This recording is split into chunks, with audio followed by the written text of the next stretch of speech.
nossos estudos a respeito do Evangelho de Jesus, para que pedimos a assistência e a proteção dos vossos bondosos mensageiros e do nosso anjo da guarda, a fim de que nos esclareçam a inteligência e nos deem o discernimento necessário, a nós os encarnados e aos nossos irmãos desencarnados que aqui vieram com a permissão do Pai, para bem compreendermos o que vamos estudar. Rogamos a Jesus, o nosso mestre e guia, seja conosco e presida a nossa reunião.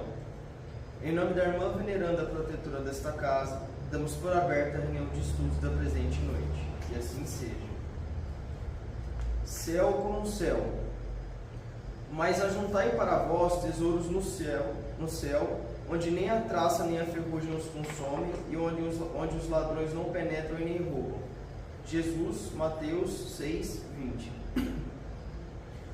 Em todas as fileiras cristãs, se misturam ambiciosos de recompensa que presumem encontrar, nessa declaração de Jesus, positivo recurso de vingança contra todos aqueles que, pelo trabalho e pelo devotamento, receberam maiores possibilidades na terra. O que lhes parece confiança em Deus é ódio disfarçado aos semelhantes.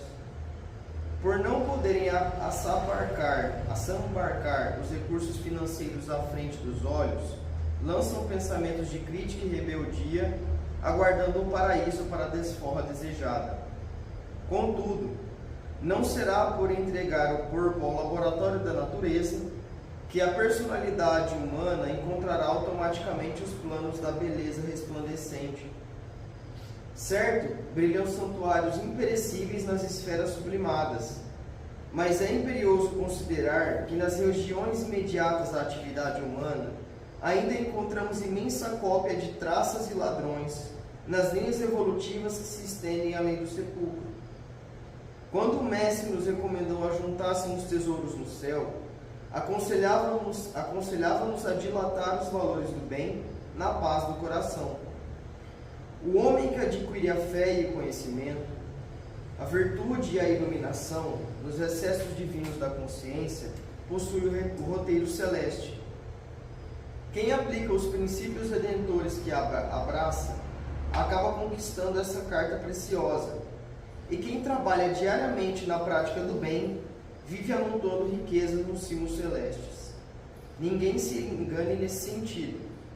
Além da terra, fulgem bênçãos do Senhor nos páramos celestiais. Entretanto, é necessário possuir luz para percebê-las. É da lei que o divino se identifique com o que seja divino, porque ninguém contemplará o céu se acolhe o inferno no coração.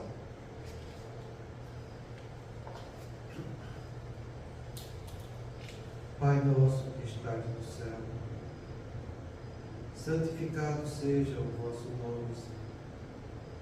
Que venha a nós o vosso reino, que seja feita a vossa vontade, assim na terra como no céu.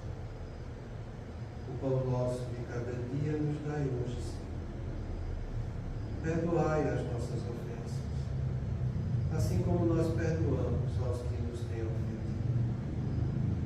E não os deixeis que entremos em tentações, e livrai-nos de todo o mal, porque seu é o reino, o poder e a glória para sempre.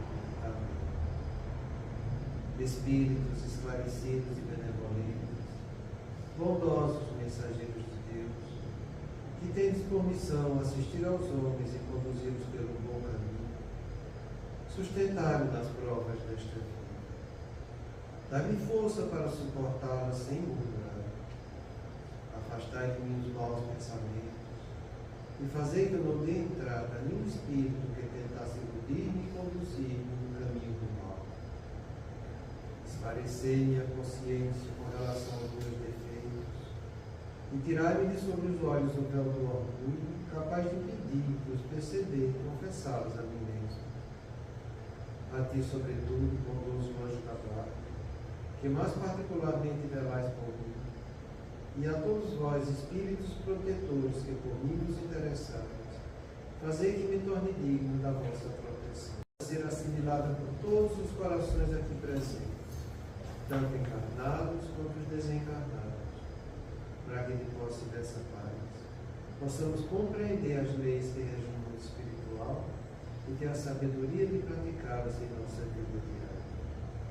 Em nome do nosso Mestre amado Jesus, da irmã veneranda e sua equipe espiritual que nos assiste, bem como dos nossos anjos da guarda, solicitamos que a água aqui exposta seja purificada em nossa vida.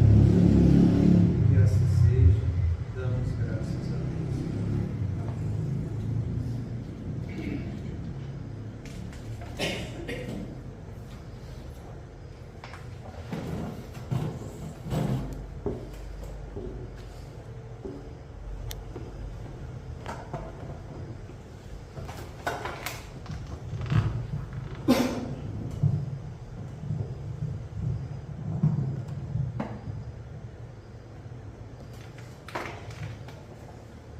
Boa noite, gente. Muita paz a todos.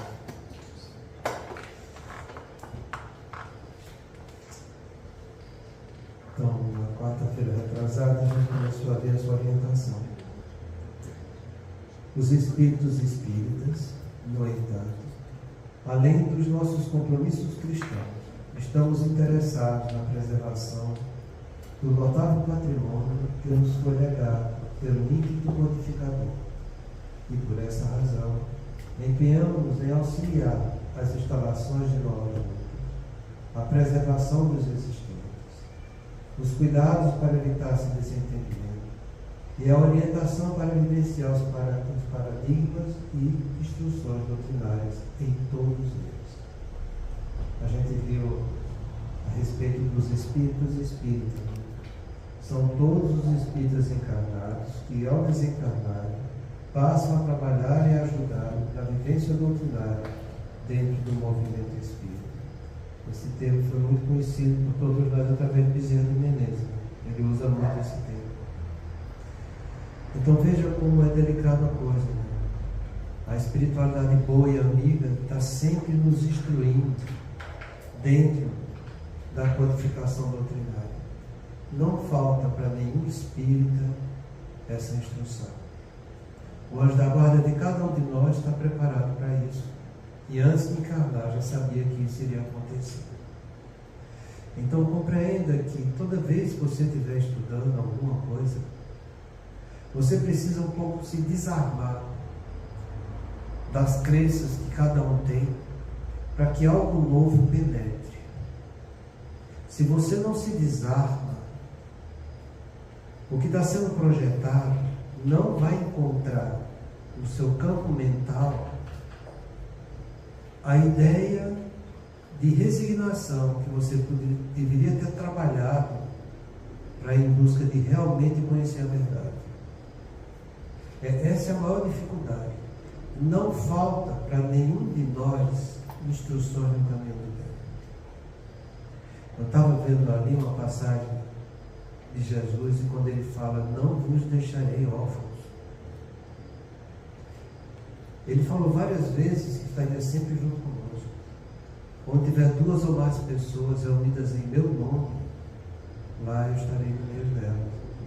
O problema é a gente estar reunido em nome dele e não em nome do nosso interesse. É aí que a coisa pega. Então você encontra pessoas que usam do que está escrito no Pentateuco que Kardec nos trouxe, falando da boca para fora, mas que estão pensando exclusivamente nos seus interesses, nos seus conceitos, nas suas observações. Eles não conseguem dar um passo adiante, sabe? Eles têm essa dificuldade. Mas isso é o mal do homem hoje em dia na Terra. Cada um vive atrás do seu desejo, das suas intenções. E toda vez que eu estou atrás dos meus desejos, de minhas intenções, o que está além disso não existe para mim. Se não existe, eu também não faço parte disso. É aí que a gente precisa ter um pouco de entendimento, sabe? Porque falta de instruções e inspirações para nós não vai acontecer nunca. O que falta é o nosso comportamento diante da vida que a gente está levando. Deus está sempre do nosso lado. Jesus também. Nosso anjo da guarda também. Mas a maioria das vezes a gente está virando as costas para Ele. Porque a gente não está indo em busca da verdade que a gente deveria estar trabalhando. A gente vai sempre querer alguma coisa em relação a nós mesmos.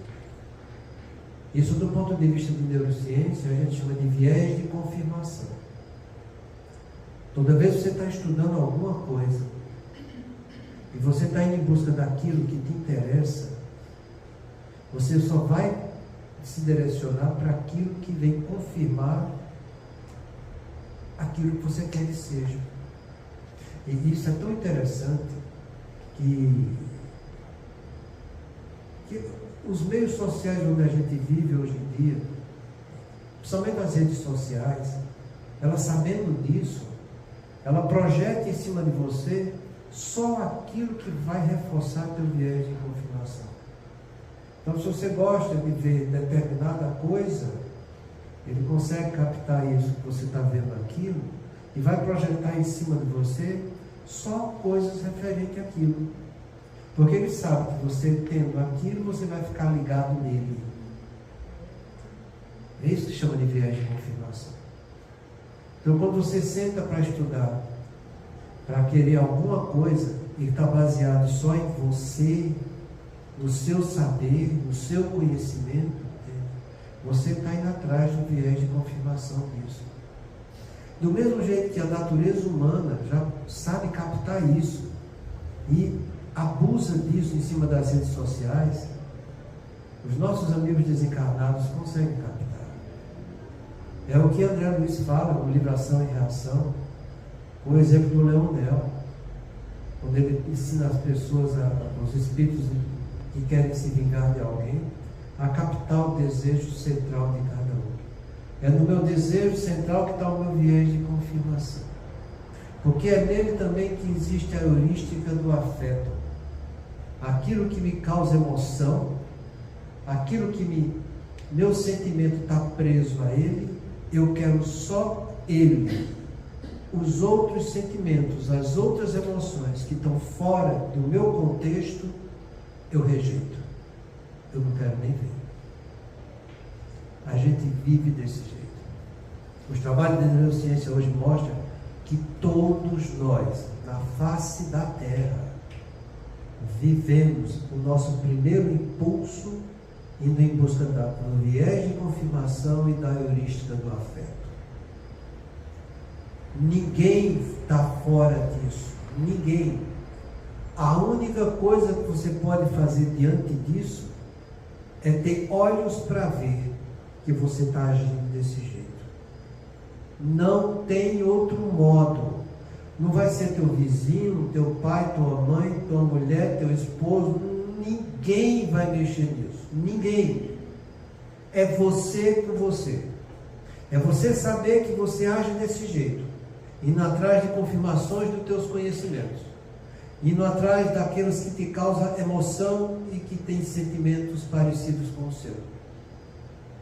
E que se você não procurar fugir dessas crenças limitadoras, você vai passar a encarnação inteira. Seu anjo da guarda falando, Jesus falando, na espiritualidade de boa falando, dentro da casa espírita você lá escuta, entende? E não vai acontecer absolutamente nada. Sabe o que é nada? Zero. Para eu progredir, eu preciso reformular minhas crenças. E para eu reformular minhas crenças, eu tenho que adquirir conhecimentos novos. Eu querer adquirir. Não é você fazer porque fulano diz, não é fazer porque você está tentando, não. É você querer adquirir. O que eu sei é pouco. O que eu sinto é mesquinho. Então eu vou atrás de coisas novas, para que essas coisas novas venham trazer alguma coisa diferente e melhor em mim. Aí você vai abrir espontaneamente suas crenças e vai por esforço próprio indo em busca de coisas melhores. Quando você se predispor a fazer isso, você vai ver. Os espíritas e espíritas que nos acompanham, porque foram espíritas, desencarnaram e continuaram sendo espíritas, trabalhadores do bem, não fica pensando que isso é comum, não. Não pensa. Se quiser ler o livro Tormentos da Obsessão do Miranda, você vai ver que Eurípides Massaluco fundou uma cidade no mundo espiritual, um hospital, que é uma cidade inteira, só para cuidar dos espíritas falidos. Se você for ler o livro Os Mensageiros de André Luiz, os 14 primeiros capítulos são só de espíritas falidos. Às vezes a gente vê aqui espíritas, a gente, somos nós. Não sei não se somos nós. Não sei. Quando eu desencarnar, que polaridade eu vou estar sendo atraído? Não é porque frequentou a casa espírita que você vai ser o espírita do jeito que ele falou isso aqui, não. Não é porque trabalhou dentro da casa espírita que vai ser. Não tem nada a ver. Você é um espírita quando a sua atitude na encarnação presente, você pensa como espírito e age de acordo com esse pensamento espírita. Aí sim você é um espírita. Mas enquanto você estiver aqui pensando na condição humana, vivendo o seu viés de confirmação, indo atrás só da sua heurística do afeto, você pode passar 10 vezes, 10 mil anos aqui dentro da casa espírita, você não vai ser espírita nunca. Espíritas são aqueles que aprendem com a doutrina espírita e se modificam, porque o importante nessa vida são as mudanças que eu faço em mim mesmo. Então põe primeiro isso na cabeça, entende? Não é porque está frequentando que é. Lembra da orientação do Belarmino Bicas, do irmão X, do Método de Campos? O irmão X, o Belarmino Bicas, frequentou tudo dentro de uma casa espírita. Foi 20 anos dentro de uma casa espírita. Fez de tudo. E desencarnou com suicídio indireto, antecipando 22 anos do seu desencarno. Você acha que quem pratica suicídio vai para o céu? Vai ser espírita? Principalmente nós que sabemos o que é um suicídio indireto? Vamos ter olhos para ver, gente. A gente está aqui para estudar, mas para quem possa estudar, cada um que está vindo aqui tem que ter essa disposição de querer aprender. E para querer aprender, você tem que esquecer suas crenças e seus preconceitos. Caso contrário, não vai adiantar. Não vai adiantar. Então, esses espíritas, no entanto, além dos nossos compromissos cristãos, que a gente já falou isso na semana retrasada, eles estão interessados também no notável patrimônio que nos foi legado pelo INCA codificador, porque eles encontraram na codificação aquilo que eles precisavam para a evolução deles. Então eles têm pelo menos esse sentimento de gratidão para que essa codificação seja cada vez mais bem entendida e vivida. Então eles vêm fazer isso para nós, e em nome da própria codificação que salvaram eles, direcionaram eles no caminho do bem.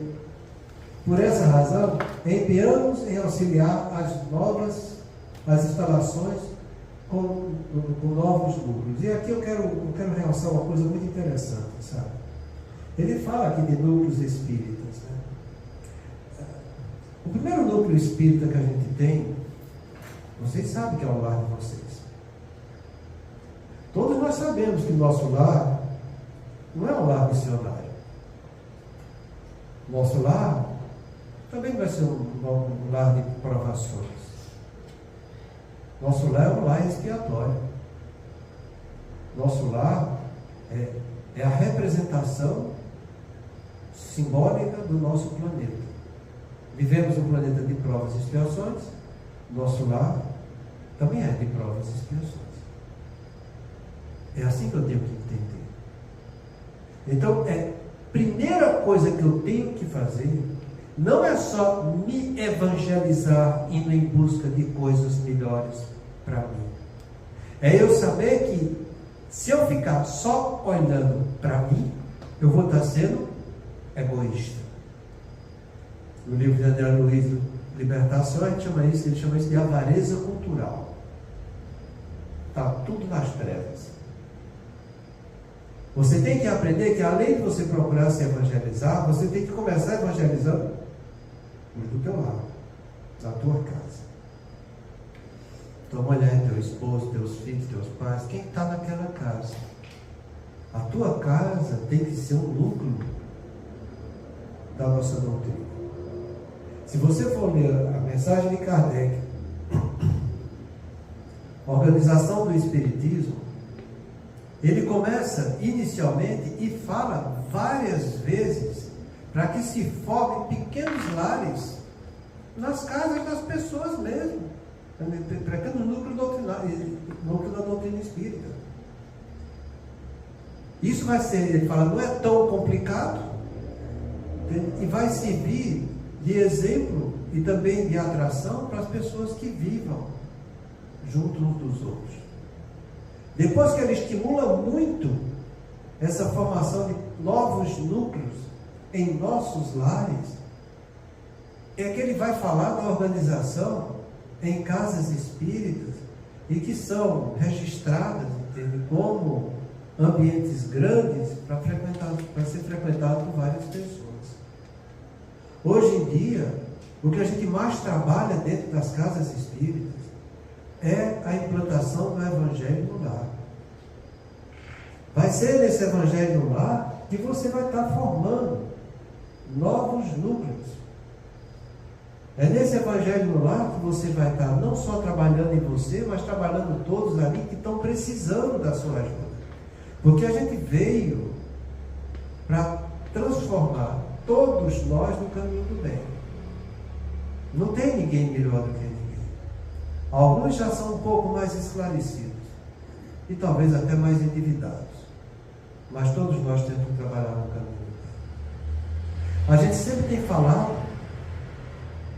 que ninguém vem no mundo espiritual para cá para constituir um lar e esse lar ser desfeito. Não existe plano existencial de desquite, divórcio, de separação. Não existe. Aqueles que acontecem estão tomando decisão, ou os dois simultâneos, no caso os dois serão culpados, ou um que está abandonando e o outro querendo ficar. Nesse caso, esse que abandona é o que vai ser culpado, o que fica vai ser protegido pela lei. Mas ninguém vem aqui para se desfazer de casamento de ninguém. E por que a gente fala isso? Porque a iniquidade é tão grande na Terra que hoje em dia 62% dos relacionamentos conjugais estão desfeitos nos próximos 15 anos. A norma, entre aspas, digamos a regra, criada pelo homem, é que você casa para descasar.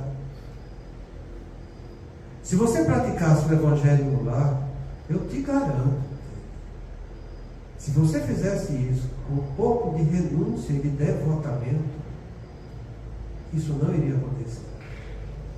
Não iria. Porque o mal não vai ganhar do bem nunca, sabe?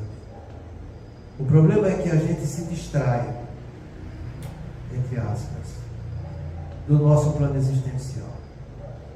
O problema é que a gente acha, e aí eu continuo dizendo, a gente vive aqui atrás do nosso desejo do que a gente acha, e não do que a gente deve. A gente acha, Deus protege, o Andavala protege, todo mundo vai proteger, e nesse achismo a gente cruza os braços e deixa as coisas acontecerem. Se você age desse jeito, entenda, o seu achismo, o seu desejo, a tua crença, não deixa que ideias novas, educativas, instrutivas, edificantes, penetrem na tua cabeça, para que você tome uma conduta mais enobrecida diante da tua família, que espera de você.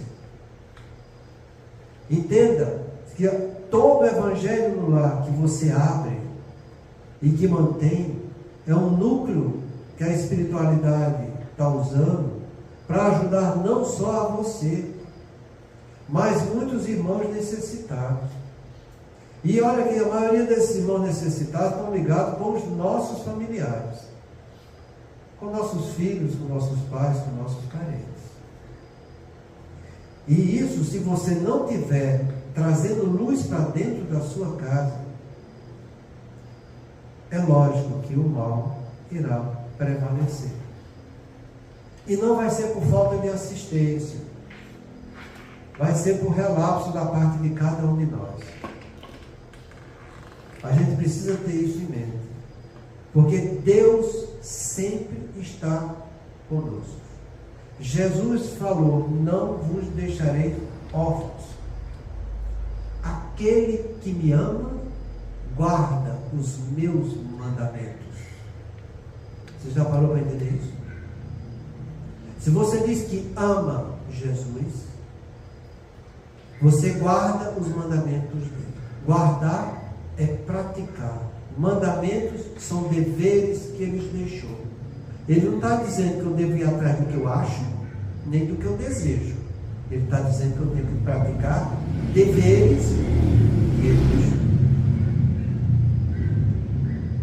Você está se desarmando de suas crenças para poder entender e estudar os deveres de Jesus, fazendo o seu evangelho no lar, para que você mude a maneira de viver e de encarar a vida e convide todos que estão em volta de você a fazer a mesma coisa. Se você estiver fazendo, você ama Jesus. Se você não estiver fazendo, não adianta você dizer que ama, porque a tua atitude não é de quem está amando. Se você ama e guarda os mandamentos, se você ama, pratica os deveres que ele deixou, que ele ensinou para todos nós, deixando os mandamentos, inclusive o mandamento dele, pessoal, que vos ameis uns aos outros como eu vos amei. Pois é, leva isso para dentro da tua casa, que é uma casa de provas e expiações. Ama do jeito que ele amou, fazendo bem para todo mundo e esquecendo de tudo, esquecendo dele. O maior dos reinos dos céus é o que mais servir. Eu estou servindo aos outros ou estou indo atrás dos meus interesses? Eu estou servindo as pessoas ou eu quero que meu desejo seja realizado? São essas coisas que a gente tem que pensar. Porque se você forma na sua casa um núcleo do evangelho no lar, entenda: os espíritas e espíritas, além do teu anjo da guarda, além dos espíritos familiares teu e de todos que frequentam aquela casa, além disso, você vai ter os espíritas e espíritos que trabalham pela codificação da doutrina em todo o canto da terra. Vai faltar espírito bom? Nunca, meu. Nunca. Faz a conta dentro da tua casa. Faz a conta. O anjo da guarda de cada um. No mínimo 2 familiares. Os trabalhadores da casa espírita estão indo lá o tempo todo, trabalhando de comum acordo com o outro. Então é isso que ele está falando para a gente. Entende? Que não é só núcleo dentro da casa espírita que está sendo trabalhado, não. É em qualquer canto, qualquer núcleo que você esteja formando. Por isso que a gente repete, insiste, continua falando. Faz evangelho no lar, pratica direito, tem folhinha aí orientando como deve ser feito. Coloca aí. Faça, nem que faça sozinho. Chico, quando começou a trabalhar dentro da doutrina espírita, que abriu o cantinho dele lá para começar a exercitar e estudar a codificação, muitas vezes não tinha ninguém junto com ele. A primeira vez que aconteceu isso, Chico, vendo que não tinha ninguém, pegou o evangelho e ia sair. E Emmanuel perguntou: como é que você vai? Não tem ninguém. Ele fez: olha nos olhos da alma. E quando ele viu, tinha uma multidão de espíritos necessitados esperando pela palavra dele. Ele fez o evangelho com muita alegria. E a partir de então, nunca mais deixou de fazer evangelho, mesmo quando estava só. Porque ele sabia que ao lado dele estaria um monte de entidades querendo aprender. Entidades que estavam sofrendo, porque saíram da ilusão, estavam desiludidas, porque viveram na terra indo atrás dos seus interesses e dos seus desejos. E quando chegaram lá, viram a besteira que tinha feito. Estava em fase de sofrimento, precisando de ajuda e de orientação. E assim Chico fazia, levando luz para esses irmãos que sofrem. Será que dá para você entender que do lado do filho seu, nossos filhos não são santos? Existe um monte de espírito também. Você sabe que seus filhos que ainda estão na adolescência, e até na rebeldia da infância, tem uma gama de entidades do lado deles que são uma coisa assustadora. E o que é que está fazendo por isso? Querem trazer esses meninos meio encapetadozinhos para a casa espírita só para tomar passe? Você acha que isso vai resolver? O problema não é da casa espírita. O problema é de cada um. E o problema começa dentro da nossa casa. É dever nosso orientar nossos filhos e também os irmãos desajustados que fazem parte do plano existencial, espiritual, que abraçam esses nossos entes amados. É assim que a gente tem que entender. Jesus, quando falou e deixou o mandamento dele, disse que vos ameis uns aos outros como eu vos amei. Ele excluiu alguém? Então, temos que amar a todos, a começar os que estão dentro da nossa casa, tanto encarnados quanto os desencarnados. É assim que a gente tem que ter essa visão. Ah, mas vai ser trabalhoso porque você está olhando só seu umbigo. A gente tem que trabalhar mesmo. Quando Jesus falou, o Pai trabalha todo dia e eu trabalho também, é porque a gente tem que trabalhar todo dia. Ou você quer ficar uma boa para os outros trabalhar para você?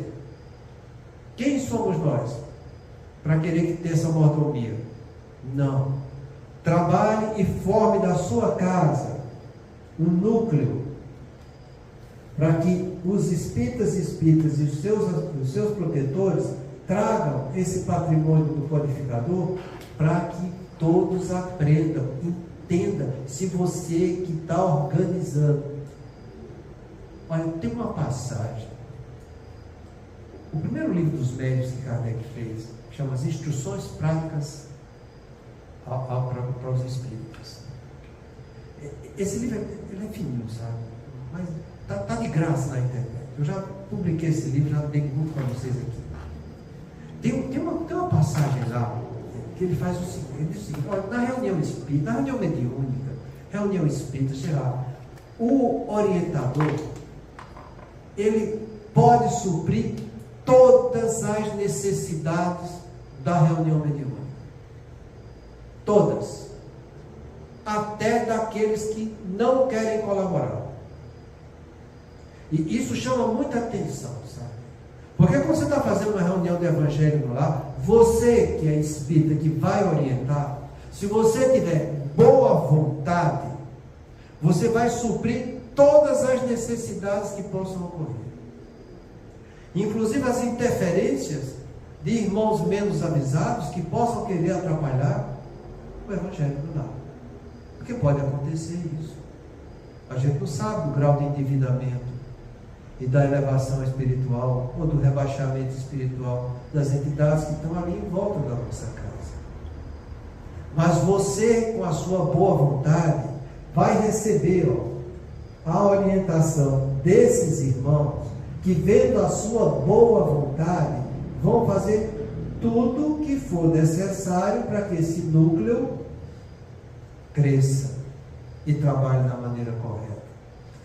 Eu falei só uma palavra: boa vontade. Não foi eu quem inventou isso. Eu costumo sempre lembrar essa passagem, sabe? Porque isso sempre me chamou a atenção desde que eu comecei a estudar o Evangelho de Jesus. Aquilo ali me tocou, sabe? E olha, faz tempo, eu já estou velho.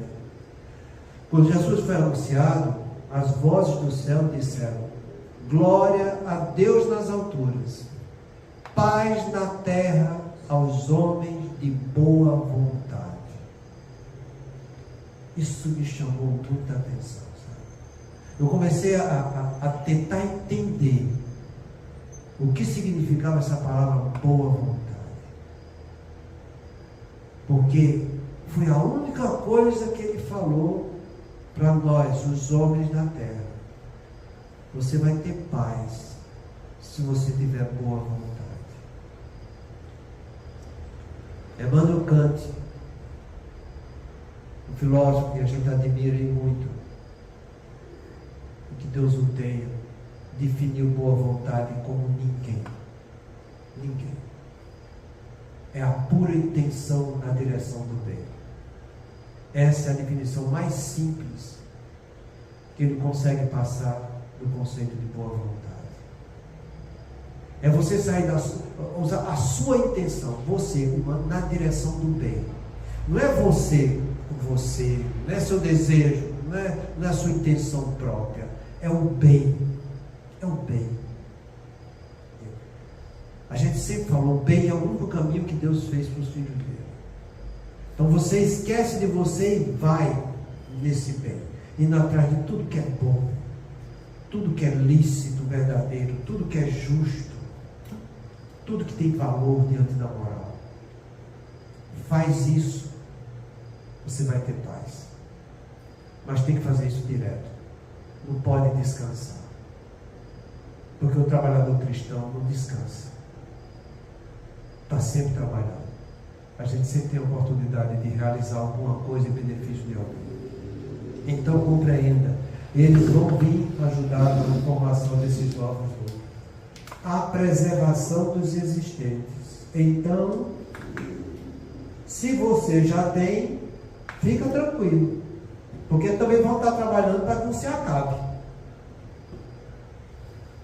Na casa espírita não é diferente, é do mesmo jeito.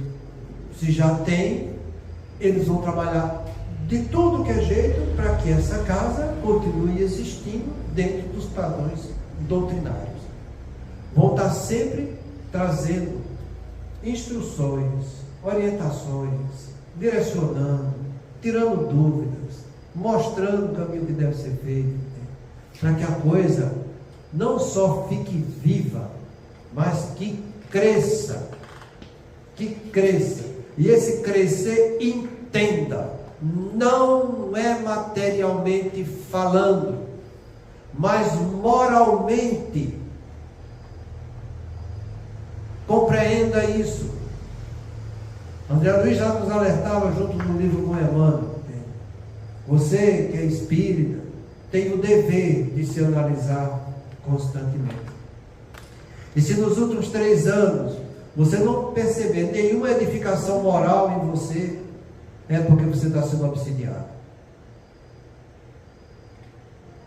Melhora moral. Nossa casa está tendo melhora moral.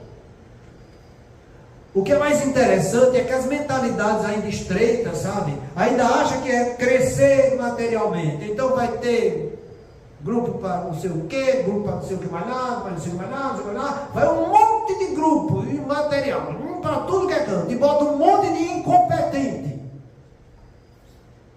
E quer que dê certo. Cuida do que tu tem. Edifica o que tu tem. Faz isso que você tem crescer moralmente. Porque é isso que eles querem. É isso que eles vêm inspirar para a gente. É trabalhar no caminho do bem. É você, eles vêm trazer conhecimento ético, para que você, entendendo o conhecimento ético, moralmente você decida conscientemente dizer, é isso que eu vou fazer. E é isso que a gente vai espalhar. E é isso que a gente vai mostrar às pessoas que devem ser feito. Eles vão entender ou não vão entender, não interessa. Não interessa. O importante é o que a gente está fazendo, que é o certo. Então, eles vêm trabalhar para... A gente sempre fala, qual é a finalidade da doutrina? Eles falam, fazer o homem de bem na terra, gente. É o que está no final do terceiro livro lá, da moral, das leis de Deus. E Kardec encerra falando isso, as caracteres do homem de bem, que é para isso que os espíritas vieram fazer, para melhorar. É isso que eles estão querendo, entende? Que eu me torne um homem de bem. E que eu ajude os outros também a serem homens de bem. Então tenha um núcleo pequeno, mas que trabalhe essa qualidade moral. A partir daí, formando homens de bens, esses que serão formados poderão colaborar para abrir novos departamentos? Podem, porque já tem condição de levar isso adiante. Mas não, a espiritualidade inferior faz o oposto.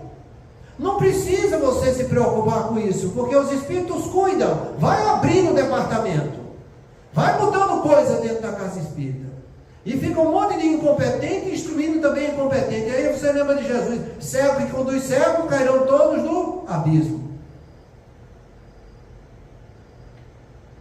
Pois é assim, mas não deve ser assim. Não é isso que Deus espera da gente.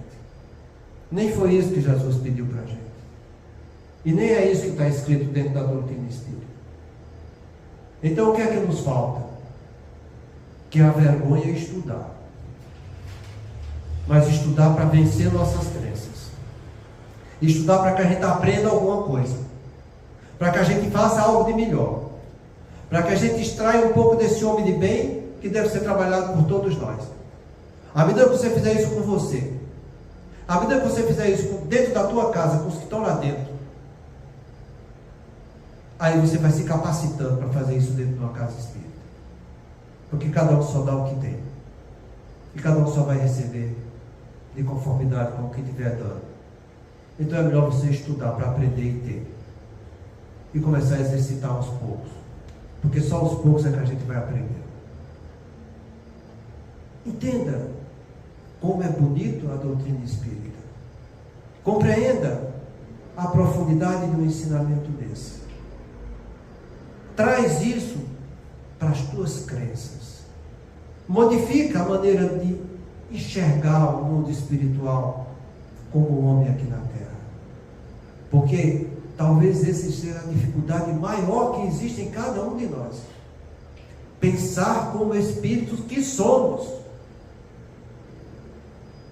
A gente nunca pensa como espíritas que somos, mas como homem que estamos, a gente pensa. E aí a gente dedica a nossa vida para isso. Eu, como homem, penso assim, eu quero que fica só agindo como o homem pensa, que é o eu da personalidade, que é o eu menor. Esquece do eu maior, que é o espírito que você é. No dia que você for tomar uma decisão, e nessa decisão você refletir: o que é que vai acontecer para o meu espírito quando eu chegar no mundo espiritual fazendo isso que eu estou querendo? Sua vida vai mudar. Suas atitudes vão ser diferentes. Porque você vai estar sendo um espírita, vivendo no corpo, para se edificar no relacionamento com os outros aqui na Terra. Mas enquanto você não estiver pensando desse jeito, eles vão estar vindo do teu lado. Está teu anjo da guarda, está espírito familiar, está espíritas de espírito, está Jesus, está Deus, está todo mundo. Mas você não vai enxergar ninguém. Porque você fechou seus olhos para eles. O problema não são deles. O problema é nosso, comportamental. É um comportamento materialista, egoísta, mesquinho, que usa o que é santo dentro de uma casa espírita para fazer o que é errado, porque só está indo atrás do seu interesse e do seu desejo. Quando você vê uma casa espírita passando por discussões, por fofocas, situações constrangedoras, briga por poder, te garanto que é porque as pessoas estão vivendo só do ponto de vista humano, e muitas vezes quer usar do que é santo para tentar subir os seus instintos materiais e conquistar coisas humanas em cima do que é divino. Pessoas que agem desse jeito, esses irmãos vão ajudar, mas chega um momento em que eles têm que virar as costas também e deixar que cada um vá colhendo o fruto daquilo que está plantando. É da lei que seja desse jeito. Tem um livro da Ivone Pereira,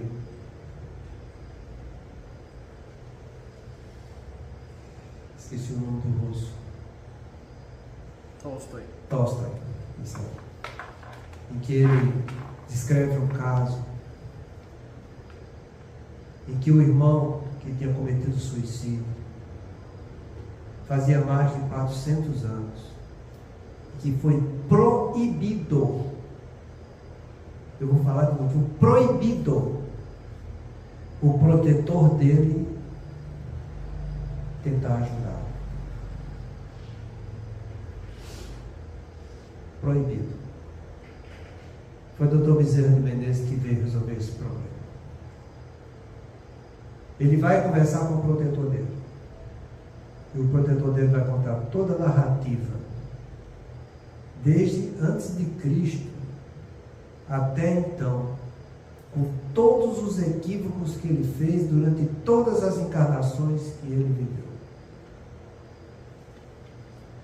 Quanto mais recebia orientação, ajuda da espiritualidade, mais ele virava as costas e fazia coisas erradas.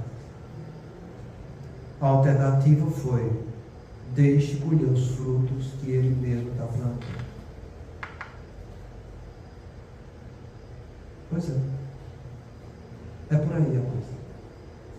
Então, a semana que vem a gente vai continuar a partir da preservação dos existentes. Muita paz a todos.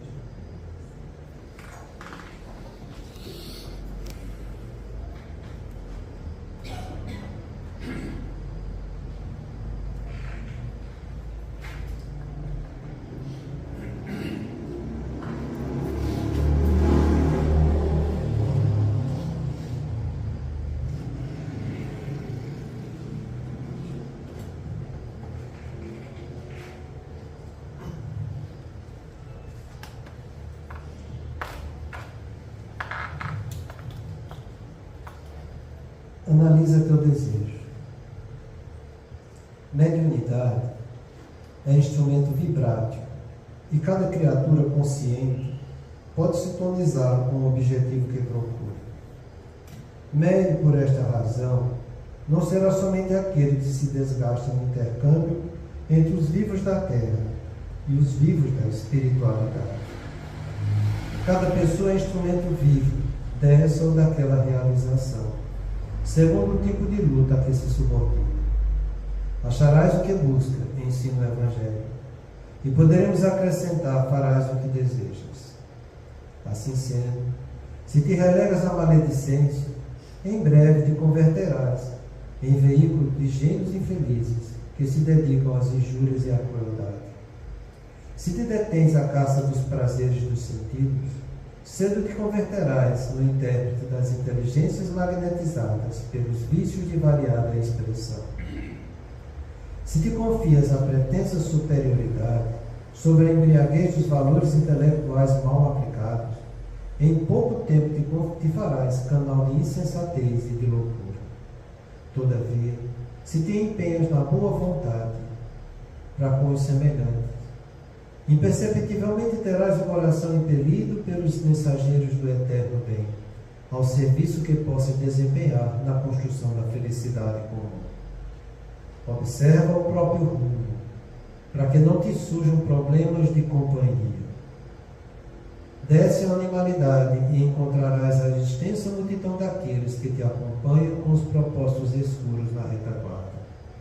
Eleva-te no aperfeiçoamento próprio e caminharás de espírito bafejado pelos concursos daqueles pioneiros da elevação que te precederam na jornada de luz, guiando-te às aspirações para as vitórias da alma. Examina os teus desejos e vigia os próprios pensamentos, porque aonde situares o coração, aí a vida te aguardará, com as asas do bem ou com as algemas do mal. Vamos elevar nossos pensamentos a Deus, nosso Pai, e a Jesus, nosso Mestre, médico de todas as almas, agradecendo por mais este dia de estudos, de trabalho, de assistência, de proteção, de amparo. Pedimos ao nosso anjo da guarda espiritual que nos auxilia para nos ajudar a ter a compreensão e o entendimento sobre esses ensinamentos e estarmos buscando colocar em prática a nossa vida diária para o nosso progresso e a nossa evolução. Pai nosso que estais no céu, santificado seja o vosso nome, Senhor. Venha a nós o vosso reino, seja feita a vossa vontade, assim na terra como no céu. O pão nosso de cada dia nos dai hoje, Senhor. Perdoa as nossas dívidas, assim como nós perdoamos